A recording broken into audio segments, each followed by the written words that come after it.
अमरावतीत भाजपकडून प्रवीण पोटेंकडून अर्ज दाखल करण्यात आला। प्रवीण पोटे तिसऱ्यांदा निवडणूक रिंगणात आहेत। भाजपचे प्रवीण पोटे सलग तिसऱ्यांदा स्थानिक स्वराज्य संस्थांच्या निवडणूक रिंगणात उतरल्याची चर्चा आहे।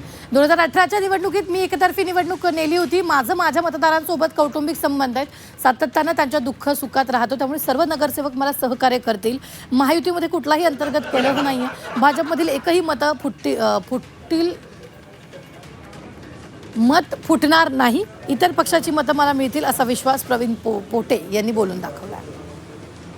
माझा विश्वास आहे की या ठिकाणी अमरावतीमध्ये निवडून येणार आहे, त्यामुळे मला कुठेच शंका राहिलेली नाही। आणि जेव्हा आम्ही 2012 मध्ये निवडून आलो तेव्हा महाराष्ट्राचे मुख्यमंत्री देवेंद्र फडणवीस साहेबांनी मला त्यांच्या मंत्रिमंडळामध्ये मंत्री म्हणून काम करण्याची संधी दिली। त्याचप्रमाणे त्यांनी मला संघटनेत सुद्धा मोठ्या ठिकाणी काम करण्याची संधी दिली।